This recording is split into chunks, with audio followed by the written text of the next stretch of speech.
Hello అండి. ఇప్పుడున్న జగన్ గారి పరిపాలన ఎలా ఉంది? పరమ చండాలంగా ఉందండి. అస్సలు బాగోలేదు. అస్తవ్యస్తంగా చాలా దరిద్రంగా ఉందండి. చాలా సంక్షేమ పథకాలు పెట్టానని చెప్తున్నారు. మరి మీరేం దరిద్రంగా ఉందని చెప్తున్నారు? ఏమండి వాళ్ళు ఇచ్చే వాళ్ళకి ఉపయోగం అండి. అసలు ఉపయోగం లేని పథకాలండి అవన్నీ.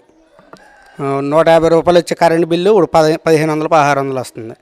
ఇప్పుడు ఈ డబ్బులన్నీ ఏమవుతున్నాయండి అసలు? అదే మద్యపాన నిషేధం అన్నారు, దాని మీద మీ అభిప్రాయం? మద్యపాన నిషేధం చేస్తానన్నాడు, దశల వారీగా అన్నాడు. చేయలేదు కండి అసలు ఎక్కడ లేదండి అసలు. 2024లో సీఎం ఎవరు వస్తారంట? చంద్రబాబు నాయుడు అండి.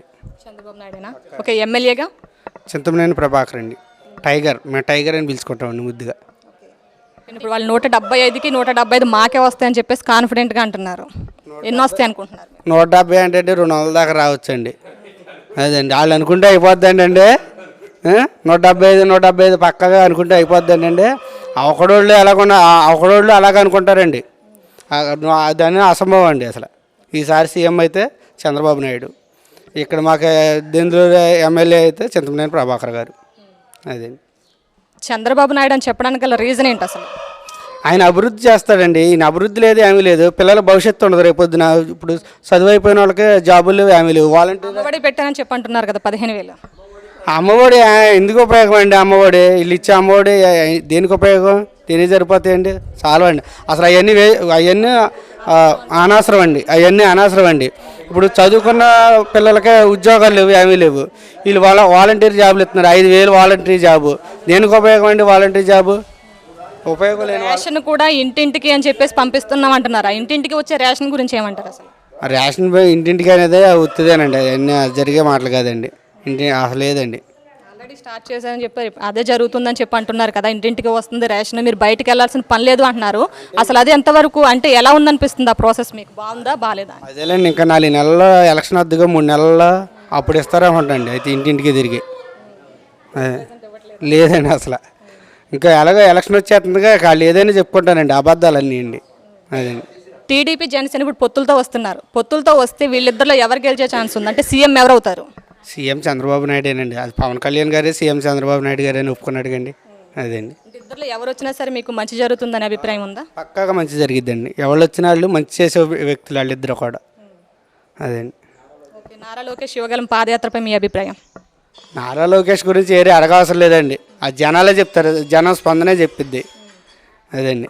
కామెంట్ చేశారు వైసీపీ వాళ్ళు పప్పు అని చెప్పి. అనుకుంటాకేముందండి, ఇప్పుడు వాళ్ళు రోజే ఉంది. ఆమె వచ్చినట్టు ఆమె ఇష్టం వచ్చినట్టు మాట్లాడుద్ది. కొడాలి నాని ఉన్నాడు, ఆయన ఇష్టం వచ్చినట్టు ఆయన మాట్లాడతారు. అవి వినేదేవుళ్ళు అండి అసలు. వీళ్ళు మాట్లాడితే వినేదేవుళ్ళు. ఇక ఆ పార్టీ వాళ్ళు ఏదో కొద్దిమంది ఉంటారు, వాళ్ళు వింటారు. ఇక కత్తిమూళ్ళు ఎవరికి నచ్చదండి వాళ్ళ భాష, మాట్లాడే భాష బాగోదు వాళ్ళది. అదండి. ఇప్పుడు ఎర్ర బుక్ అని చెప్పేసి రాశారు పేర్లు అని చెప్పి జడిసిపోతున్నారు. దేనికని వాళ్ళు జడుస్తున్నారు అంటారు? అసలు దాని గురించి ఏంటి? వాళ్ళు చేసిన తప్పుల గురించి జరుగుతారండి. ఎర్ర బుక్ అంటే ఏంటండి, వాళ్ళు తప్పులు చేశారు కాబట్టి. తప్పులు చేయని వాళ్ళు ఎవరు జడవాలండి అసలు. జడవలసిన పని లేదు అసలు. వాళ్ళు తప్పులు చేశారు కాబట్టి దాని గురించి భయపడుతున్నారు, కేసులు వేసుకుంటారు, ఏదైనా వేసుకుంటారు. వాళ్ళు చేసిన తప్పులు కాబట్టి ఆ తప్పుల్ని ఎత్తి చూపిస్తున్నాడు. ఆ తప్పు కాబట్టి జనాలు కూడా ఖండిస్తారు. ఇప్పుడు వచ్చే ఎలక్షన్లో జనాలు ఖండించేదే దాన్ని. ఇప్పుడు టీడీపీ ఎందుకు వద్దండి? వాళ్ళు తప్పులు చేశారు కాబట్టి టీడీపీ వద్దండి. అదండి.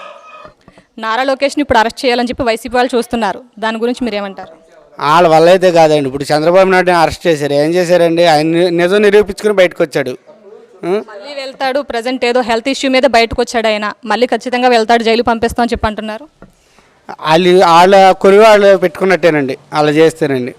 అది ఆల్రెడీ పెట్టుకున్నారు, ఇంకా ఎక్కువైపోద్ది. జనాల స్పందన ఏరే రకంగా ఉంటుంది. వాళ్ళు లేనిపోయి నెత్తి మీద వేసుకున్నట్టేనండి తప్పులు. చంద్రబాబు నాయుడిని పంపించినప్పుడు లోకేష్ని పంపించడానికి కూడా వెనకాడం అన్నట్టు చెప్తున్నారు. మరి ఈయన ఎంతవరకు, అంటే ఈయన పంపించే ఛాన్స్ ఏమన్నా ఉంటుందా? ఏమండి, కోర్టులు ఉన్నాయి. వాళ్ళ చుట్టం కాదుగా కోర్టు. న్యాయం ఎట్టయితే అటు వద్ది.